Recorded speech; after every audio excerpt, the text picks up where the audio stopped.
بسم الله الرحمن الرحيم دعوة يا الكسو دوادا برنامج كفلاقين تورركا برنامج كان جبي هم وحين كسو قادنينا حق حساسية أو لحرير تقصارها سو جاري متكمدة قرومدا يسلقين الميليترية أمهم سن إسرائيل وحد السعتين وركي يقول قدام بيه إن إسرائيل إيران دقيمة عصب أي نحمرين ساعده قدام بيه toddobaadkan kadib markii Iiraan ay sheegtay inay ka jawaabayso duqeymo Israa'iil ay ku qaaday magaalada Beirut ee caasimadda waddanka Lubnaan waxaana xilligaasi la beegsaday saldhigyo militari iyo goobo xasaasi ah oo ku yaala waqooyiga Israa'iil waxaa ka mid ah saldhigga ciidamada cirka ee Ramat David oo ka mid ah saldhigyada ugu faca weyn uguna muhiimsan Israa'iil ee ay yaalaan diyaaradaha dagaalka iyo qalabka kale ee dagaalka haddaba xog cusub oo u baahiyay telefishinka Al Jazeera ayaa waxa lagu ogaaday macluumaadin lagu helay dhanka dayax gacmeedka in qasaaro ballaaran uu soo gaaray saldhiggaasi military Israa'iil inta badan faafreeb ayay saartaa weerarada Iiraan iyo Xisbullah uga yimaada qasaaraha ay sababaan haddaba xogtan maxaa ku jira ma dhab ah in qasaaro xoog leh uu soo gaaray saldhiggaasi military macluumaadkaas ayaynu barnaamijka ku faahfaahin doonaa محمد warbixintu maxay ku bilaabanaysaa saldhig military oo ciidamada cirka Israa'iil ay leeyihiin ku yaala koonfurta bari ee Haifa lana yiraahdo Ramat David ayaa noqday mid saameyn weyn ku yeesho dagaalkii ugu dambeeyay ee Iiraan iyo Israa'iil dhexmaray iyadoo sawirro laga qaaday xagga dayax gacmeedka ay dabool ka qaadeen in isbedel iyo burbur lagu arkay kaabayaashii ku yaalay xaruntaasi ama saldhiggaasi ciidanka cirka ay lahaayeen iyadoo la sheegay in saldhiggaasi uu lafdhabar u ahaa ciidamada cirka ee gobolada waqooyi ee Israa'iil waxaana la isbarbar dhigay sawirro ay qaadeen satellaadyada Yurub intii u dhaxaysay bisha Juun 5 ilaa 8 oo muujinaya isbedel inuu ku yimid deegaankii ay sawirada ka qaadeen xilligaasi oo ay muuqato meel weyn oo diyaaradaha lagu xareeyo iyo dhismayaal ku hareersanaa in ay waxyeello gaartay waa gartay dhinaca kale arrinta waxaynu ognahay in Israa'iil inta badan lagu eedeeyo inaysan macluumaadka sheegin qasaaraha soo gaara hadii uu noqon lahaa mid ciidan iyo mid qalab marka sidee lagu ogaaday xogtan in qasaarahan uu jiro halka satellite-ka sawiradii uu qaaday June 5 ay muujinayaan dhismayaashii meesha ku yaalay ayaa haddana sawir kale isla satellite-kii wuxuu qaaday June 8 wuxuuna arkay isbedel inuu ku yimid qaabkii deegaanadaasi ay ahaayeen oo la bartilmaameedsaday intii u dhaxaysay dhowrkaasi maalmood waxaana la qiyaasayaa 3 maalmood gudahooda in isbedel weyn uu ku yimid saldhiggii militariga wixii la arkay waxa ay ka hor imaanayaan Israa'iil warbaahinteeda wixii ay hore u sheegtay iyadoo lafagurayaashu ay tilmaamayaan sawiradan satellite-ka lagu qaaday ayaa muujinaya hangarkii saldhigga ku yaalay oo waxyeello gaartay markii Iiraan ay weerar fulisay sidoo kale warbaahinta Israa'iil ayaa ayagana ka hadlay mid kamid ah goobaha la duqeeyay oo ay yiraahdeen waxa yaalay gaadiid iyo qalab bas ahaatee waxa kaloo satellite-ka laga arkay gubasho oo muujinaya in halkaasi ay ku jireen diyaarado waa gartay wargeysada Israa'iil qaar ka mid ah baa ka hadlay arrintan sidee bay uga hadleen sawirada lagu soo qaatay wargeyska dawladda Ahronoot ayaa tilmaamaya in saldhigga ay ku jireen diyaarado 5 ah oo ay ka mid tahay diyaarad F-16 ah iyo diyaarad drones ah ururka Xisbullah ayaa had iyo gooraale gantaalo la eegta saldhiggaasi ciidanka cirka ay leeyihiin inta dagaalka lagu wada jiro wuxuu 50 kilomitir oo kaliya u jira xuduudka Lubnaan wargeyskana waxa uu tilmaamayaa wararka la daabacay inay ahaayeen kuwo Israa'iil ay ansixisay oo la ogyahay Israa'iil inayna ogolayn in wararka dagaalka iyo agabka dagaalka lagu burburiyo la xiriira in la sii daayo. Sawiradaana waxaad moodaa in xakameyn xoog leh lagu hayo oo aan la heli karaynin sawirro satellite ah oo si fiican u muuqda qaybo badan oo gobolka bariga dhexe ka mid ah. Israa'iil baa ugu darnaatee waxaana soo yaraanaya sidii lagu heli lahaa ilo madax bannaan oo xaqiijinaya waxa ka socda ee waxyeelaha Israa'iil gudaheeda, Iiraan gudaheeda iyo meelo kale oo dagaalada military ay saameeyeen, gaar ahaan xeryihii militariga uu Maraykanku ku lahaa gobolka bariga dhexe. waa hagaag dhinaca kale haddaynu ka eegno maxay tahay diyaaraddan hudud la yiraahdo oo laakiin lagu yaqaan Xisbullah oo Israa'iil imika loo adeegsanayo, gaar ahaan weeraradii ugu dambeeyay Iiraan ay u adeegsatay, maxay warbixintu ka sheegaysaa diyaaraddaasi? diyaaraddan asalkeeda Iiraan ayaa samaysay, haddana waxaa ahle ururka Xisbullah ayaa isticmaala. waxay awood u leedahay in ay nidaamka difaaca cirka Israa'iil ay ka gudubto. bishii Juulaay 2024 ayaa la arkay inay ka gudbi karto. sawirro ayay soo bandhigtay iyadoo diiwaan gelisay, iyadoo duqeynaysa xaruntii ku taalay ciidamada cirka iyo nidaamkii difaaca cirka ee xaruntaas lagu difaacayay iyo nidaamkii isgaarsiinta. waxaa sidoo kale meeshaasi ku yaalay garaasho lagu dayactiray qalabka militariga iyo xaruntii saraakiishu ay lahaayeen iyo xarumo kale oo lagu xiriirinayo saldhigga ciidamada cirka. si kastoo ay tahay, ururka Xisbullah sawiradiisa la xiriira saldhiggani ayaa ah mid ka mid a kuwa ugu muhiimsan oo ay ku jiraan agab fara badan oo xagga difaaca cirka ah. saldhiggani waxaa jooga diyaarado kuwa dagaalka ah,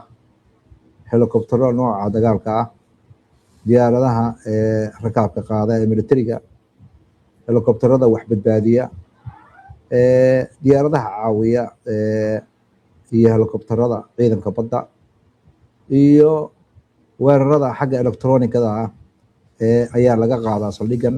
waxaasoo dhan ayaa uu hoy u ahaa saldhiggani militariga ciidanka cirku ay leeyihiin Israa'iil. waa gartay, waa yahay. horta maxaa laga yaqaanaa saldhiggan Ramat David? maxayse tahay muhiimadda uu leeyahay Israa'iil? saldhiggani ayaa waxaa leeyahay waxaa weeye midka ugu muhiimsan. Ramat David waxaa aasaasay dowladda Britain sanadkii 1942 markii ay maareynaysay Falastiin. waxa uu leeyahay 3 goobood oo waaweyn oo ciidanka cirku ay aad u isticmaalaan, oo ah saldhigyo iyo goobo aad loo adkeeyey. qaybta waqooyi Israa'iil oo dhan ayaa garoonkani iyo saldhiggani ciidanka cirku u shaqeeyaa. intaa waxaa dheer inuu awood u leeyahay inuu howlgallo fuliyo isugu jira weeraro xagga cirka ah,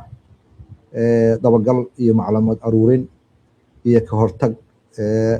iyo diyaarada inay ku degaan militarigu ay leeyihiin, iyo in ay weerar qaadaan. saldhiggani ayaa waxa uu ku yaalaa Marjbeen banka la yiraahdo, iyo sidoo kale Zarin Plain asna oo la yiraahdo asna bank kale ah. wuxuuna u dhaxeeyaa waqooyiga Israa'iil iyo 3 xagal, koonfurta Xayfa, Jiniin iyo Tibris deegaanka la yiraahdo. waa dhul doog ah oo daanta galbeed iyo dhulka Falastiiniyiinta laga haysto 1948 laga qabsaday u dhaxeeya. waa saldhig loo dhisay in aanan si sahal lagu soo weerarin. meel dari ah ayuu ka dhisan yahay, buuro ayaa ku hareeraysanaya, dhul taaga oo ilaa iyo 55 mitir badda ka sarreeya. waxaan leeyahay way adag tahay in weerar diyaarado lagu soo qaado, sababtoo ah waxaa qarinaya oo difaacaya deegaanada ku hareeraysan oo ah meel hore loo sahmiyey. waa gartay. waayahay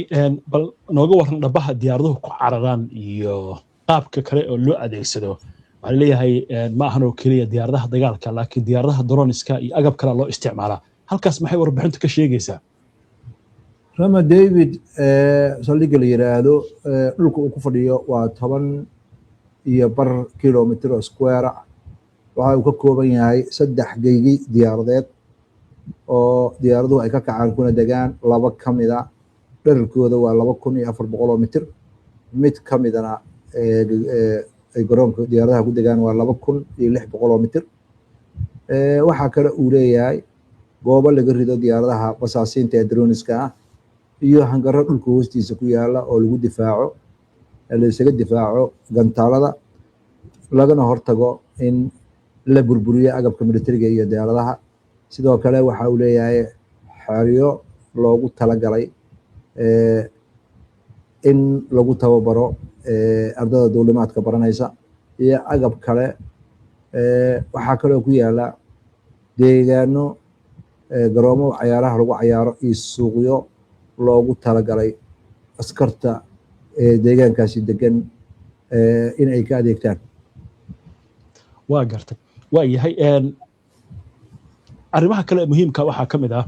in uu leeyahay waxyaabo kale oo muhiim ka dhigaya gaar ahaan in saldhiggan uu yahay mid ka mid ah saldhigyada ugu muhiimsan ee Israa'iil macluumaadka marka dayax gacmeedka lagu helay iyo xogta warbaahinta Israa'iil iyo warbixintan ku jirta maxay kaloo tilmaameen saldhiggani wuxuu ku dhex qarsan yahay dhul aad loo adkeeyey iyo tuulo 650 mitir u jirta oo ayadana ku qalabaysan guriyo loo dhisay askarta iyo saraakiisha iyo dadka saldhigga ka shaqeeya iyo qoysaskooda intaa waxaa dheer in kaabayaal badan uu leeyahay ay ka mid yihiin meel carruurta ku cayaarto iskuullo dukaamo iyo isbitaallo waxaa loogu talagalay kor marka laga arkay inaan loo aqoonsan inay xero militar tahay loo arkay inay tuulo caadiya tahay waxaana ilaa iyo intii xukuumadda Israa'iil la aasaasay Rami David wuxuu ka qayb qaadanayay dhammaan dagaalada Israa'iil military iyo howlaha la xiriira waxa uu saldhiggani mutaqasis ku yahay inuu howlgalo ka fuliyo wadamada Carabta sida Jordan, Lubnaan, Syria, Iraq iyo wadamada gacanka intaa waxa dheer howlgalada ay ka fuliyaan dhulka Falastiiniinta gudihiisa waxa weeye saldhig aad saameyn u leh oo Israa'iil ay muddo dheer kaashanaysay weeye saldhiggani waayahay maxamed haddii inta aynu kaga gudubno warbixinta saldhiggan waa saldhig muhiim ah xogta soo baxdana xog ciyaar ma ahan marka Israa'iil waxay ognahay inay samayso faafreeb sida warbaahintada ay sheegto aan la ogolayn in xogtaasi la faafiyo ilaa intee bay xogtan dhiirigelin kartaa Iiraan iyo sidoo kale Xisbullah oo dagaal kula jira Israa'iil macluumaadkan hadda soo baxay marka laga gudbo saacadihii ugu horeysay dagaalka dhacay Douglas McGregor ayaa soo xigtay ilo uu asaga leeyahay oo sheegaya in saldhiggan la haleelay Iiraan sida macluumaadkeedu uu sugan yahay iyo waxyeelada ay gaarsiisay saldhiggani inay yihiin mid aad u weyn waxa uu ka hadlay ilaa iyo 67 dadkii ugu khibradda badnaa naqshadaynta howlaha dagaalka ee waqooyiga